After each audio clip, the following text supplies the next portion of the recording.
Hai guys, welcome back again di Market Update, Bitcoin Update. Ya, jadi harusnya ini jadwalnya altcoins update, tapi karena kita harus update after inflation report pada malam hari ini, jadi saya tetap update untuk Bitcoinnya dulu. Mungkin besok pagi atau siang baru akan saya update kembali seputar altcoins dari first comment dan beberapa komen-komen menarik lainnya di dalam video Itina dan Mew and Sui.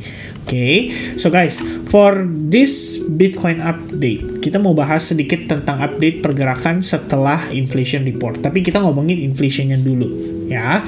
Inflation, core CPI, month over month, itu naik 0,1%, jadi 0,2%. Core CPI, year over year, exclude food and energy, untuk basket perhitungannya, itu turun dari 3,3% jadi 3,2%. CPI, year over year, berarti seasonality, termasuk food and energy, itu turun dari 3%, dan konsensusnya, atau ekspektasi dan forecastnya 3%, turun jadi 2,9%. Ini bagus banget. Baru yang kurang begitu bagus adalah CPI month over month minus 0,1% previousnya, kemudian forecastnya 0,2% dan ternyata sesuai. Dari data yang disampaikan, dari data yang kita bisa lihat saat ini, sebenarnya meyakinkan the Fed atau US itu bisa mengalami soft landing scenario karena tampaknya efek dari suku bunga yang tinggi itu sudah membuat kondisi inflasinya benar-benar turun. Jadi kita bilang proses disinflasi berjalan dengan lancar. Oke, proses disinflasi berjalan dengan lancar, baik dari PPI maupun CPI, serta impact terhadap unemployment rate juga demikian sesuai dengan harapan. Dalam arti, suku bunga tinggi biasanya menghambat ekspansi dari para pengusaha atau para pelaku bisnis, kemudian berpengaruh terhadap pengangguran yang meningkat drastis. Pengangguran yang meningkat artinya berkurang, teman-teman sekalian, untuk daya beli masyarakat. Karena dia kurang gaji, ya kan, kurang uang. Jadi kalau misalkan daya beli berkurang, ya logikanya inflationnya juga harusnya teratasi. Karena dari sisi demand itu bisa diatasi dengan baik. Nah, per update ini, setelah saya cek untuk CME Fed Watch Tool, tampaknya the Fed akan mengambil jalur ekstrim, guys. Jadi pemangkasan suku bunga, forecast sementara untuk September nanti, itu angkanya adalah di 0,25% atau 25 basis point saja. Karena 64,5% publik dan market percaya the Fed hanya akan pangkas 0,25%. Sementara kalau kita cek dari probability-nya, tampaknya the Fed hanya mengundur saja. Jadi rencana mereka untuk pangkas 0,5% atau 50 basis point akan dilakukan pada November mendatang. Ya, ini sih berdasarkan Fed Watch Tool ya, which means ini volatile banget dan masih bisa berubah kondisinya. Namun sementara, secara agregat menunjukkan 71,85% publik market percaya bahwa the Fed akan pangkas suku bunga 0,5% itu pada bulan November, bukan 0,25%. Sementara conditional meeting menunjukkan the Fed akan pangkas suku bunga 0,5% pada pertemuan November, bukan September, itu di angka 46,1%. Nah, dengan demikian, the Fed kelihatannya akan mengambil jalur ekstrim, tapi at the same time, mungkin dia menjaga kondisi situasi US election agar tetap dalam keadaan kondusif. Guys, ingat, kalau the Fed mengambil keputusan untuk pangkas suku bunga 0,5%, artinya the Fed mengakui kepada publik bahwa kondisi di Amerika sedang tidak baik-baik saja. Walaupun demikian, sedang tidak baik-baik saja, tapi tugas mereka adalah memastikan ini terlihat baik-baik saja. Maka, pemangkasan suku bunga kalau 0,5%, the Fed artinya mengakui secara terang-terangan kalau buat mereka saat ini kondisinya tidak baik-baik saja. Paham ya teman-teman sekalian? Apakah ini bagian dari manipulasi? Tentu. Apakah ini bagian dari bentuk upaya agar US election bisa berjalan lancar? Bisa juga. Jadi istilahnya didandani nih teman-teman sekalian. Per kondisi keluar data tadi, kita ngelihat Bitcoin itu sempat nge-spike naik ke atas, but then dia going down. Begitupun untuk Nasdaq dan juga untuk S&P 500. Sempat naik, kemudian turun, kemudian dia naik kembali, dan sekarang kembali ke tengah-tengah. Begitupun untuk Nasdaq. How about dollar index? Dollar index turun, sejalan ya dengan ekspektasi para pelaku pasar, dalam arti kalau The Fed mau pangkas suku bunga ya memang logikanya dolarnya akan melemah untuk periode tertentu. Dan di sini teman-teman yang kelihatannya dapat money flow cukup signifikan itu harusnya di bonds. Karena kalau tadi kita ngecek bonds itu, US bonds ya, secara dia punya rate itu cenderung turun. Artinya teman-teman sekalian di sini tampaknya ada peningkatan permintaan pada US bonds. Jadi tadi saya sempat inform ke teman-teman by Telegram group, dan ada yang sempat tanya juga cara gabungnya gimana. It's free, kalian tinggal cek aja di kolom description, cari link yang Telegram atau t.me/admin. Ini untuk kontak admin. Kalau misalkan untuk linknya, kalian bisa cek ya di bagian description, which is di sini teman-teman sekalian. STG Sally Trading Group free on Telegram, dan tinggal diklik aja, harusnya kalian akan ke redirect ke grup Telegram kita. Jadi hati-hati juga karena takutnya ada yang impostor ya mencoba untuk mengcopycat grup Telegram kita, dan kemudian dia bilang berjualan kayak titip dana, kemudian copy trading atau apapun. Nah, hati-hati teman-teman sekalian, kita tidak pernah membuka penitipan dana dan lain sebagainya. Apalagi saya kontak teman-teman itu kayaknya hampir nggak mungkin deh ya. Kalau saya kontak teman-teman duluan kayak mau nggak titip dana di saya, nah itu hati-hati guys ya, karena terakhir masih ada yang kena scam atau kena ketipu. Masih ya. So, hopefully jangan sampai ada lagi kejadian berikutnya. Nah, di sini saya pengen sampaikan sedikit teman-teman, bercerita atau sharing tentang US bonds ya. Jadi sebenarnya bonds market US ya itu bener-bener gede. Tadi saya lakuin research, saya cari tahu lagi, dan nominalnya tuh fantastis guys, puluhan triliun dolar ya. Jadi kalau kita ngelihat US bond ya, US Treasury bonds market value, dan kita cek di bagian mana tadi ya. Nah, ini dia ya, sigma.org. Issuance as of July itu adalah 16,7 triliun dolar. Outstanding as of June adalah 27 triliun dolar. Yang aktif ditradingkan adalah 882 billion ya. Billion itu artinya miliar dolar guys, with the B ya. Meanwhile kalau yang tadi yang di atasnya 16,7 with the T alias trillion dollar. Ini amazingly big. Oke. Jadi bagaimana cara kerjanya market bonds ya sebetulnya? Jadi misalnya contoh teman-teman, penawaran paling menarik adalah US government bonds untuk 10 year misalnya. Dan tadi saya kasih contoh atau example ke teman-teman sekalian waktu lagi live streaming di SAG. But this is gonna be a very quick update aja atau quick explanation ya supaya teman-teman bisa mengerti. Jadi guys, kalau The Fed pangkas suku bunga, yang terjadi itu pada bonds atau pada surat hutang, itu kecenderungan suku bunganya juga akan ikut turun. Maka pada saat The Fed melakukan rate cut emergency akibat pandemi, menyebabkan US 10-year yields-nya itu turun sampai 0,53%. Ini berarti kalau kalian beli surat hutang untuk periode 10 tahun, kalian hanya dapat in total setelah 10 tahun interest-nya atau bunganya itu adalah 5,3% saja. Setelah The Fed melakukan rate hike, pada puncak rate hike tertingginya, US 10-year bond itu memberikan yield atau kupon atau interest rate senilai 5%. Itu artinya kalau 10 tahun uang kamu bertambah 50%. Well, apakah ini investment? Ya jelas bukan teman-teman sekalian. Jadi kalau misalnya di-compare dengan investment seperti property atau mungkin kita berbicara kayak aset-aset beresiko macam Bitcoin, altcoins dan kawan-kawannya, ya bonds itu bukan buat investasi, tapi marketnya ada. Ya kan? Marketnya ada buat mereka yang lebih prefer untuk taruh aset mereka paling tidak terkena dengan inflasi. That's it.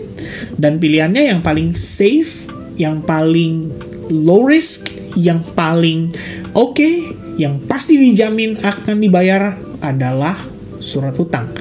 Yaitu sementara teman-teman sekalian. Maka kalau misalkan ya, saya pernah bilang sama teman-teman ketika seseorang seperti Warren Buffett ya, Warren Buffett ya, di sini dia cash out dari aset beresikonya, kemudian dia pegang cash saat ini, very likely dia nggak akan taruh aset atau cash tersebut di perbankan ya, apalagi di tabungan saja, savings. kayaknya hampir nggak mungkin. Probably either deposito atau dia main bonds. Jadi dia transaksi lagi di pasar bonds. Tujuannya simple teman-teman sekalian. Kalau misalkan kalian lihat di sini, ini ada yang namanya price juga. Jadi kalau makin ramai peminatnya, demand-nya tinggi, logikanya price-nya akan cenderung naik. Sama halnya seperti harga aset atau suatu aset. Karena surat hutang ini ya dianggap aset juga kan, karena ada nilainya. Ya, kalian pegang surat hutangnya ibaratnya, ya kan ada nilainya nih. Ini berapa nih surat hutangnya? Misalnya contoh 1 miliar dolar gitu kan, atau 1 triliun dolar. Nah ini kan surat hutangnya.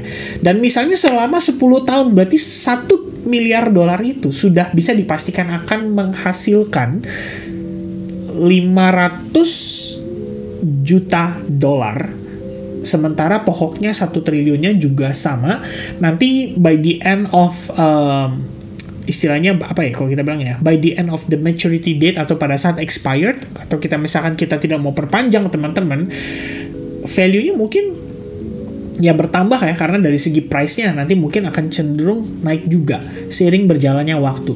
Ya ini kalau saya bisa bilang ya, ini adalah money game ya. Bener-bener money game, tapi skalanya skala internasional, bukan internasional ya, skala nasional lah, skala besar teman-teman ya. Dan yang issued ini semua kan adalah US lagi ya, banknya lagi, the Fed-nya lagi, dan lain-lainnya. Jadi ya the Fed bisa dibilang gimana ya, kalau ada orang kepengen tanya kayak US ngutangnya kemana ya, ya salah satunya ke rakyatnya juga ya. Dan di sini ya pada dasarnya kalau misalnya kita berbicara Bitcoin, well secara fundamentally Bitcoin berusaha lah untuk membuat suatu aset atau mungkin suatu instrumen yang bisa keluar dari sistem itu. Maka dari itu, itulah option kenapa kita bilang Bitcoin sebagai store of value, yaitu sementara teman-teman sekalian. Tapi kita balik lagi ke sini dulu, berbicara soal marketnya. Guys, sekarang bayangin kalau misalkan saya seorang pemegang salah satunya ya surat utang ini, pada saat surat utang ini memberikan saya bunga sekitar 3 ya, atau 3 sampai ya katakanlah 2,75 sampai 3%. Ketika posisinya seperti ini, surat utang saya sangat berharga sekali ya. Kenapa teman-teman? Karena surat utang saya setiap tahun menghasilkan bunga setara dengan 3%. Jadi pada saat surat utangnya anjlok separah ini, orang kalaupun mau beli, mereka akan beli dari yang existing atau dari perpindahan tangan para pelaku pasarnya yang kebetulan sudah beli bonds lebih awal. So for example di sini, let's say Warren Buffett ya, dia beli deh sebagian cashnya dia untuk surat utang ini dengan value misalkan interest rate atau kuponnya di angka 4,5%. Ketika nanti the Fed melakukan pemangkasan suku bunga, bahkan kita lihat di sini sampai dengan bulan Juni 2025, the Fed kemungkinan besarnya masih bisa pangkas suku bunga sampai dengan 3,25%. Itu artinya US 10 year saat ini 10 tahun ya yields-nya di angka 3,8% ketika suku bunga the Fed itu berada di 5,25%. Bayangkan kalau nanti udah di 3% dan something tadi, maka kemungkinan ini angkanya bisa drop sampai 1,8 atau 1,7%. By the time itu terjadi, surat utang dari Warren Buffett yang dia beli ketika harga kuponnya masih di angka 4,6%, 4,5%, dia akan happy sekali. Karena dia bisa jual surat utang itu dengan nilai yang lebih tinggi. Artinya kalau dia beli dengan 1 miliar, bisa aja dia jual lebih tinggi teman-teman, katakanlah 1,3 miliar. Loh kenapa? Bisa sampai kenaikannya 30%? Ya karena surat utang ini menawarkan yield 10 tahun misalnya dengan nominalnya plus interest rate itu total mungkin sekitar 47 sampai 50%. Ya mungkin nggak 1,3 juga, mungkin dia jual 1,1, tetap cash dia bertumbuh teman-teman. Nah inilah kenapa kita bilang orang kaya makin kaya ya. Nah sementara itu bayangan saya kenapa tadi sempat kita ngelihat ya money flow-nya kok nggak ke Bitcoin tapi nggak ke saham juga. Bahkan yang lebih menarik adalah XAUUSD juga sama mengalami koreksi per tadi kondisinya kita ngelihat CPI data turun ya. Kalau The Fed pangkas suku bunga harusnya emas itu kecenderungan naik, tapi kelihatannya di sini emas berperan sebagai risk on asset juga. Jadi jatuhnya kayak diperdagangkan saja dan bukan merupakan risk of asset. Nah, mungkin kalau misalnya punya harta atau punya cash, saat ini lebih baik dititipin dulu tuh di surat utang. Supaya apa? Supaya kalau nanti The Fed sudah pangkas suku bunga, kamu udah pegang surat utang yang value-nya lebih tinggi. Karena interest-nya masih tinggi. Kira-kira seperti itu. Semoga cukup jelas sampai di sini teman-teman. Dan berikutnya kita bahas sedikit price action daripada Bitcoin. What is going on with Bitcoin? Sebenarnya no surprise ya. In the end kita juga cuma konsolidasi. Lalu as a reminder ya teman-teman sekalian, ini overall kita tuh memang lagi testing ke 62% retracement, punya pullback ya dari penurunan yang berlangsung selama awal Agustus lalu. Setelah adanya Japanese carry trade market crash, Bitcoin recovery, and then start consolidating lagi mungkin dengan data inflasi yang masuk hari ini. Tidak ada pergerakan eksplosif, mungkin nggak sekarang, mungkin besok, mungkin weekend, I don't know. Tapi yang pasti teman-teman sekalian, so far Bitcoin juga belum mengalami structure shift pada lower time frame-nya. Jadi kita bisa lihat teman-teman, ini metode saya menganalisa ya by the way. Jadi kita akan breakdown dari sini, starting from here, oke, and starting from 4-hour time frame. Teman-teman lihat, ini kita menguat dengan kondisi yang sangat energetic. Saya bisa katakan kalau ini adalah satu swing penguatan dari bawah ke atas. Setelah itu, apa yang terjadi? Bitcoin consolidating, entah dia membentuk right angle, right angle, descending broadening wedge pattern, which means kayak begini polanya teman-teman sekalian. Dan ini harusnya pola yang cenderung mengarah ke bullish, ya. Tapi saya juga nggak mau overly bullish, nanti dianggapnya moon boy. Tapi teman-teman lihat sendirilah berdasarkan data yang kita punya saat ini, oke? Lalu, selain pola itu, kamu bisa lihat ya, ini technically dia create higher high kan?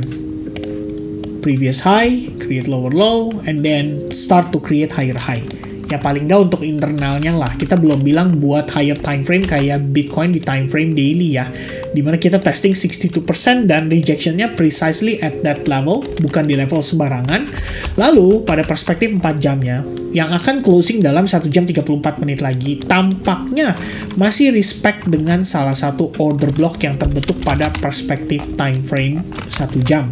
Jadi kalau saya lihat kayak gini teman-teman sekalian, ini tuh ada sebuah proses di mana market create lower low. Jadi saya anggap ini sebagai liquidity sweep.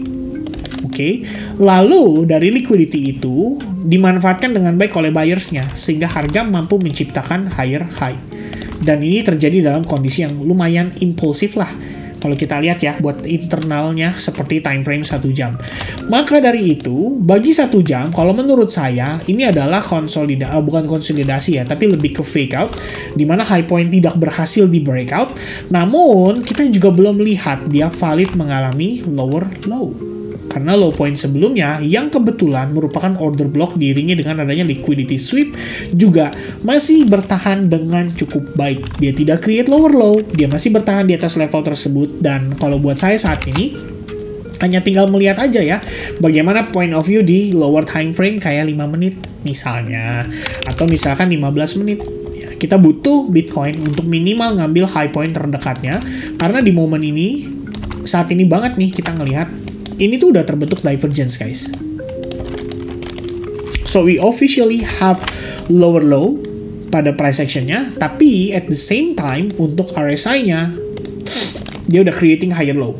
Ya, paling nggak ini adalah divergence, tapi apakah ini artinya dia akan mantul rebound dan naik sangat signifikan sekali? Iya, itu tergantung dari bagaimana perspektif di 15 minutes-nya dia bisa nggak claim high point sebelumnya. Itu pertama. Yang kedua, teman-teman, ingat ini juga ada order block untuk selling pressure-nya. Karena kita bisa lihat tadi, sebelum dia dibanting, itu mengalami fake out dulu. At least pada 15 menit kita bisa lihat proses fake out itu terjadi. Oke, kalau pada perspektif time frame 1 jam, ini cuman high point aja. Tapi ya, anggaplah kita melihat fake out itu terjadi. So, let's say if Bitcoin can rebound sekalipun, ini kemungkinannya kita cuma ngejar sampai testing ke level itu, kemudian dia bisa jadi kena rejection lagi. Dan pada akhirnya, kalau kita lihat agak lebih besar, ya, kalau kita lihat dengan perspektif agak lebih besar, lagi-lagi seperti yang tadi saya jelaskan, ya, either kamu ngelihat ini ngebentuk descending broadening wedge, atau kamu ngelihat ini ngebentuk right angle descending broadening wedge. Well, in the end, it means Bitcoin hanya konsolidasi aja, teman-teman sekalian, setelah adanya data CPI. Amazing. Oke, very amazing ya. Untuk saat ini ya patokan utama ya, mungkin saya pribadi akan tetap mengikuti struktur pada perspektif time frame 4 jam ini dengan kondisi cukup waspada terhadap higher time frame punya potensi tekanan jual, dimana kita ngelihat ini ada potensi menjadi lower low-nya. Lower high-nya ya. Apalagi kalau kalian lihat sekilas ini kayaknya double top nih dan lain sebagainya ya. Ini sebenarnya bukan double top, tapi kita cuma ngeliat konsolidasi aja di mana high point-nya nggak berhasil di breakout. Jadi jatuhnya ya terkesannya kayak double top ya. Tapi memang pada dasarnya kita ngetes topnya bisa di breakout atau enggak, tapi nggak berhasil juga. Nah, sekarang bayangin lagi teman-teman. What if you see this happen? Oke, mungkin sebagian dari kalian, ini inverted head and shoulders nih. If we have a breakout, it means we're gonna see a nice push out ke atas. Mungkin, ya. Tapi untuk saat ini, saya lebih baik tidak terlalu berspekulasi, guys, ya. Karena in the end, price action di pergerakan time frame kecilnya sekalipun juga masih konsolidasi di range yang sama. Buat saya, saat ini, selama dia tidak create lower low, maka saya tetap mempertimbangkan adanya potensi untuk dia rebound dulu, even hanya untuk testing ke OB sekalipun. Nah, rebound termasuk dari bagian itu. Oke, so this gonna be the update for Bitcoin today. And thank you very much guys for paying attention sampai di akhir dari video ini. Besok kita ketemu lagi untuk update seputar altcoins ya. God bless to you all. Have a nice day and cheers guys. Bye-bye.